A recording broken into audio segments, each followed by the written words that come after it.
From the station that made country music famous, 650 AM WSM, this is a Coffee, Country, and Cody podcast.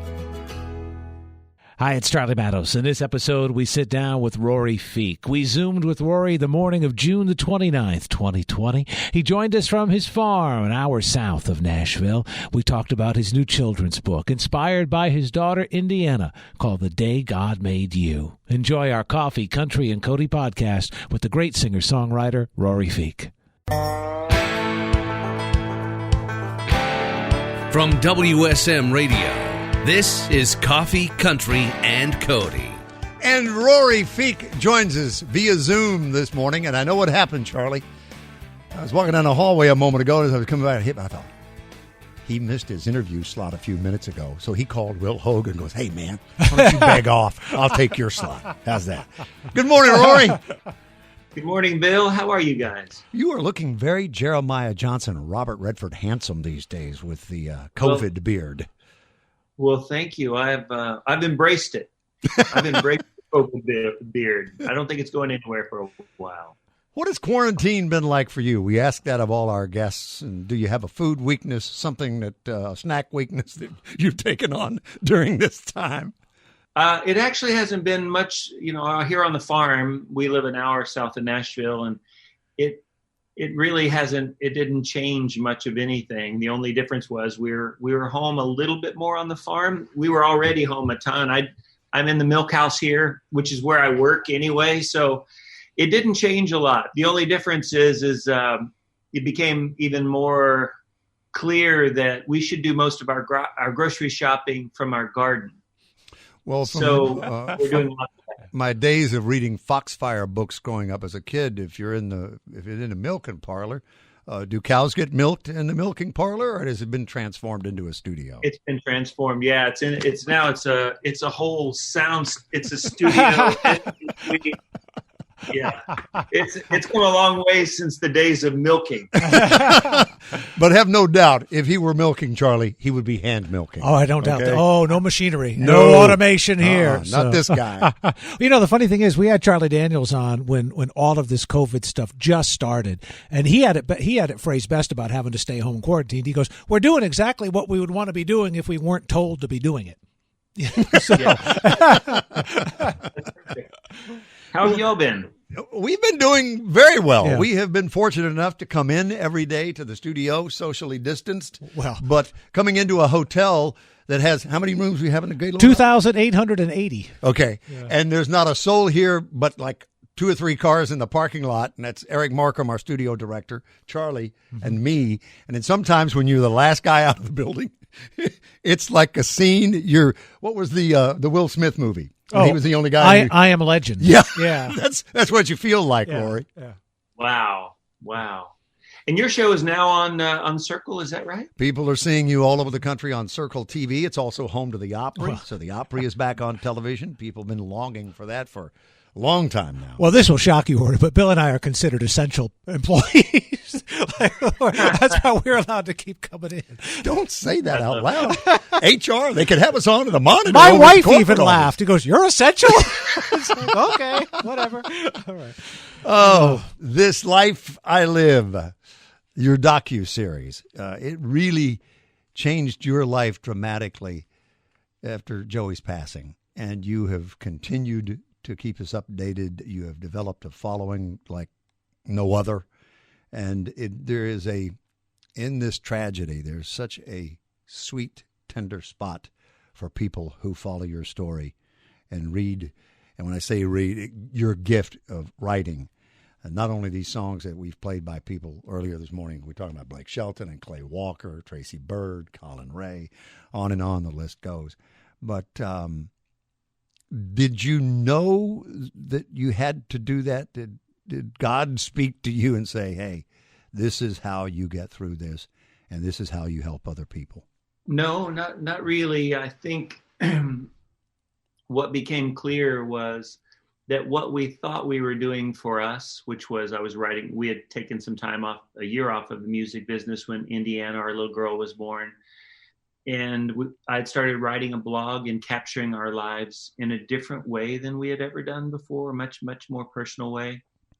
And what we had thought we were doing at the time became clear that it wasn't just for us and our immediate family. It was something that was an encouragement to other folks, especially as our story kind of kept progressing and Joey got sick and passed away. And so even now, I'm just continuing to do what we were doing together then.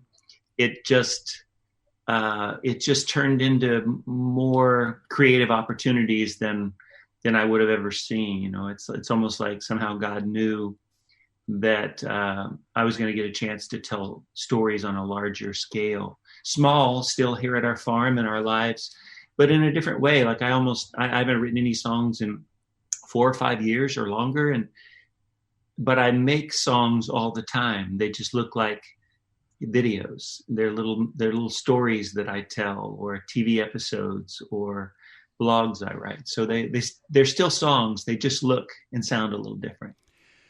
Help me with this memory.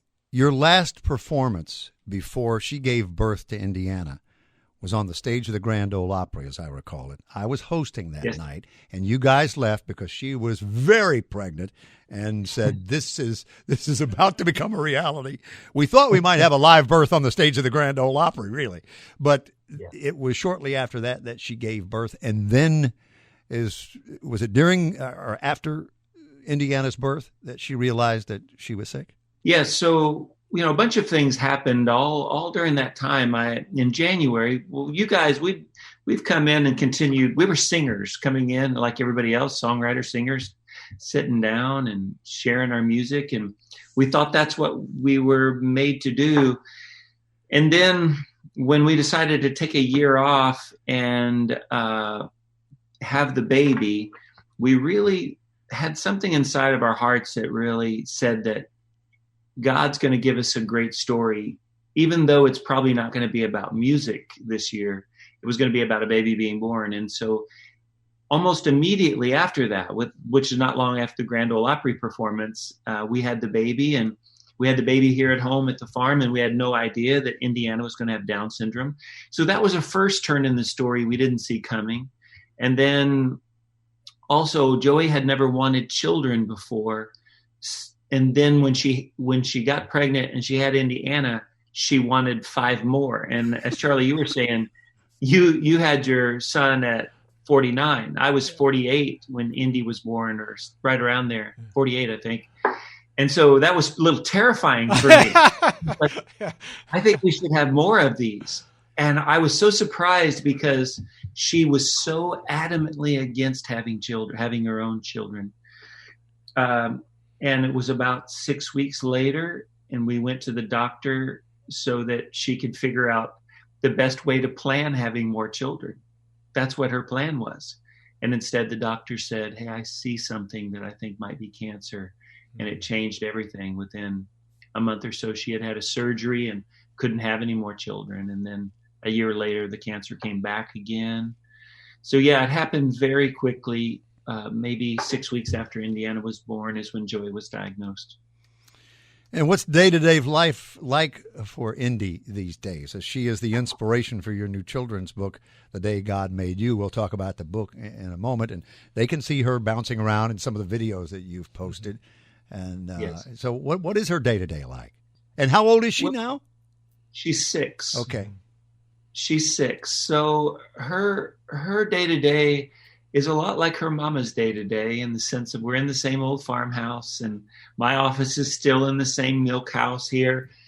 The only differences are, Joey was going to homeschool Indy when she got old enough to go to school. And instead we've built a 1-room schoolhouse, a whole farm school here where Indiana and about a dozen other children go to school. And it feels a lot like a scene out of Anne of Green Gables. Indy puts her little hat on and her backpack and walks to school, and it's just I was seeing Little House on the Prairie, but I'll take Little that House one on the Prairie. Yeah, it's very much like that. Only it's here. It's right. It's within just 100 yards of where Joey's buried in the cemetery behind the farm. And is it all special needs children who go there? Oh. No, it's not. There's Indy, and then there's another little boy with Down syndrome, There's a couple of children who have some other things going on in their world, but mostly it's just typical kids. It's it's a school. It's a school for kids in our community. Indiana doesn't know she has Down syndrome, so she just thinks she's a normal child. So she couldn't imagine going to school with anything other than just lots of other kids. So that's what she does. But her normal day is just going to school, coming home. She helps. We've got a big garden. We've got pigs and cows and chickens, and so she's a little farm girl like her mama. The Day God Made You. Again, she was the inspiration for that. Share a little, and for people who want to get a copy and know more about it, where they do that, Rory. Well, let me grab it right here. So I was thinking about Indy when I was thinking about this book, and it really came from her her oldest sisters, Heidi and Hopi, have blue and green eyes, and Indiana has almond eyes. And so I was thinking about how her little eyes are shaped differently, and that's where it came from. And so it sort of starts with the shape of your eyes, the color of your hair, the way that you laugh and the size shoes you wear, the sound of your voice and the tears you cry to. God knew all these things the day he made you. Oh. And the book kind of unfolded where it was just a reminder that Indy was a surprise for Joey and I, but not a surprise for God. And all of us are special and made uniquely the way that he intended us to be. And that's really where the book came from. I'm really proud of it. Rory Feek, if you just joined us, who gave you your first cut as a songwriter in this town in the minute or so we have left? Colin Ray. Colin Ray recorded my song, Someone You Used to Know. He is the reason I'm at the farmhouse. He created enough income for me so I could move out of an apartment and buy a rundown old farmhouse 21 years ago. And as we approach the nation's Independence Day celebration on July 4th, two tours in the U.S. Marine Corps for you? Yes, sir. 8 years. Rory, thank you so much for joining us from the Milken Parlor this morning on Coffee, Country, and Cody. Thank you for having me. Wonderful to see you, pal. You used to know, like a friend, like a fool. Thanks for listening to our Coffee, Country, and Cody podcast. Our program director at WSM Radio is J. Patrick Tinnell. Our digital producer is Haley Hall. Marketing and promotions director is Amanda Cannon. And I'm Charlie Matos. If you like what you've heard, make sure you subscribe so you never miss an episode. And leave us a review on iTunes. It really does help new people find the show.